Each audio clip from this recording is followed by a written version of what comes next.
I've certainly missed the race weekend. I guess like the F1 circus.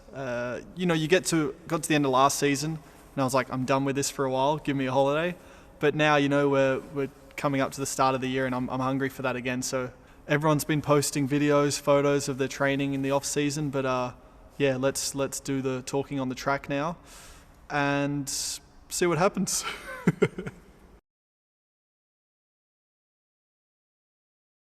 Goals I've personally set myself for this year is to be on the top step again, and I guess the goal is to be on the top step enough times that come, October, November, it's put me in a fight for a title. That's the real goal.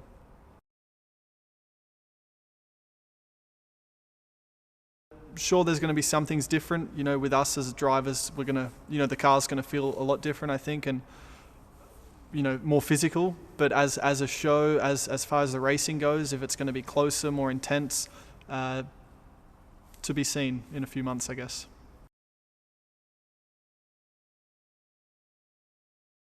So, yeah, I guess everyone's asking the rule changes, what's changed, what hasn't. For me to explain that would sound pretty average because I don't even really know myself. I just get in the car and drive, so I know, look, the tyres are wider.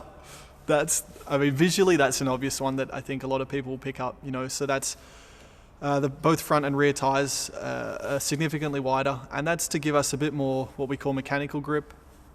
So it's just going to basically increase the speeds of the cars without trying to affect the aerodynamic grip of the car. So I guess what it's trying to achieve is we can go quicker, but without the racing being any worse, without being disrupted, by the car in front with all the aerodynamic wind and whatever happens there. So I'm going to shut up now. I think that's about it.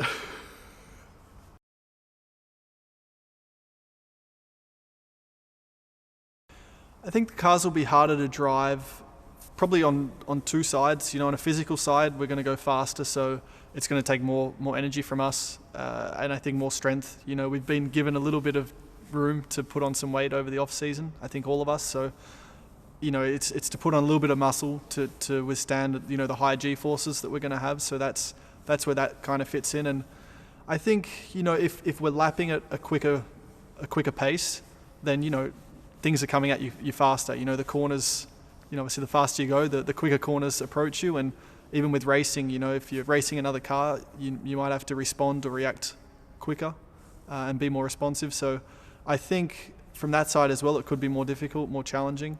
Fortunately, I'm still young, so my eyes can keep up with things coming at me fast.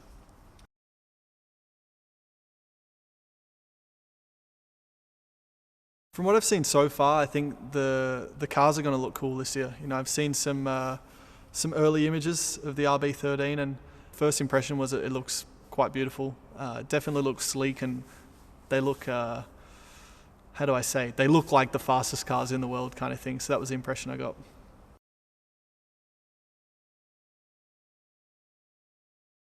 Look, I'm not superstitious, not at all. I think superstitions are, I've always said it's like an excuse for something to go wrong, or it's a sign of like fear.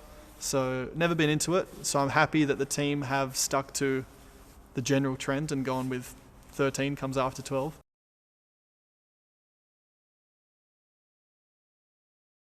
I think, us as a team can build, take, and learn a lot from 2016. I think we really set ourselves up well to continue in the trend that we did. So 2017, we're looking strong, we're looking good. I think everyone's definitely in the right mindset right now, and that hunger is back.